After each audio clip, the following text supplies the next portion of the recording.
In 2021, a retail versus Wall Street plot was staged between US retail investors and Wall Street short sellers around GameStop. On March 26, 2025, the crypto industry played out this drama again. There is a giant whale who single-handedly almost caused a decentralized exchange, Hyperliquid, to lose nearly $250 million. If you're looking to stay one step ahead in the world of Web3, you've come to the right place. We bring you the latest industry insights and original research straight from our team. Just a quick note, this content is for informational purposes only, not financial advice. Next, let's review the incident together. Did retail investors really win? Who is the ultimate winner of this incident? JellyJelly suffered a short squeeze, and in just 1 hour, SUT 9 to 10 p.m., it surged 429%. Subsequently, Hyperliquid Vault took over a trader's short position after he blew himself up, at one point losing more than $12 million. At that time, the situation could be said to be hanging by a thread. As soon as JellyJelly rose to 0.15374 again, Hyperliquid Vault's $230 million fund would be wiped out. As the funds in the Hyperliquid Vault continue to flow out, the liquidation price of JellyJelly will be further depressed, forming a death spiral. At this time, the market sentiment reached its peak, and many individual investors joined the encirclement and suppression action, while some influential KOLs mentioned major CEX founders to join the war. In a tweet, Binance co-founder He replied to a tweet from a community member suggesting that Binance list JellyJelly, triggering another volatility in the JellyJelly price. It can be understood that everyone is hunting casinos together, and retail investors want Hyperliquid to die in place. Just when retail investors thought victory was in sight, Hyperliquid quickly synchronized an official statement on X and Telegram, announcing that the governance committee had urgently intervened and removed the access involved, showing the platform's attitude towards stabilizing the market and forcibly killing the short-selling turmoil. This most intense attack in history ended up with institutions surrendering and existing first. Hyperliquid event explained, even in 2025, a complete DEX still exists, only in fantasy. This incident also exposed a major loophole in Hyperliquid.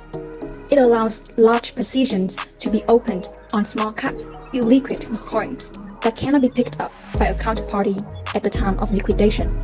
In other words, the depth of the market simply cannot support such a large order. Once it is shorted, the liquidity will collapse directly, and the clearing mechanism will become an ornament. Hyperliquid should have been a dealer, but it now sits at the table itself. And after the next round of betting, when the situation is unfavorable, it reverts to the role of the dealer, simply closing the casino. All the chips won by the other side are rendered invalid.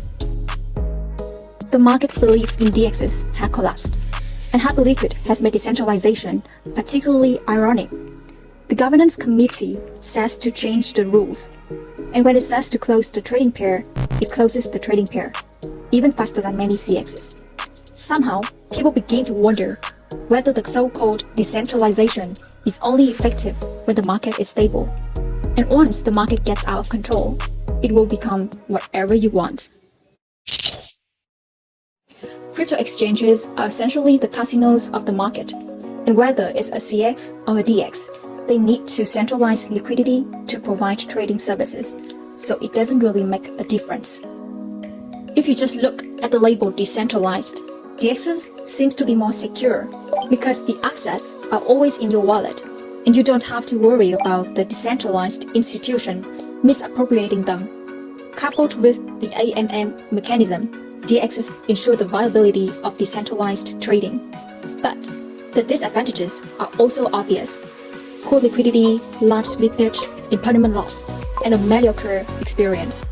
Most people use DEXs either for long-term coin hunting or for airdrops, and the daily trading experience is very poor. CEX is convenient, with deep liquidity and strong features, making derivative trading and spot trading very smooth. But there are pros and cons.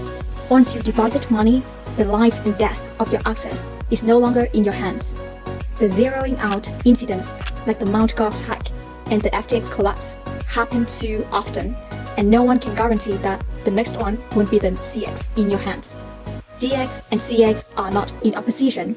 In the future, it may be a combination where CEX is responsible for experience and DEX is responsible for security. Large capital players trade on CEX but keep their access in DEX to avoid being misused by the exchange. CEX promotes DEX entry points, allowing users to choose freely. Institutions trade on CEX but use blockchain tools for risk control and hedging, such as on-chain settlement and on-chain liquidation. The analysis above is not to spread FUD about DEX or CEX, but to inform everyone, regardless of which trading model you choose. The core is whether they can provide high-quality services, have the ability to compensate for risks, and whether the mechanisms are transparent.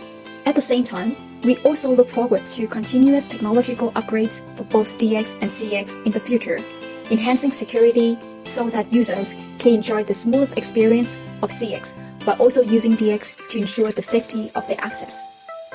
If you have better insights or want to discuss a topic, you can leave a comment in the comment section.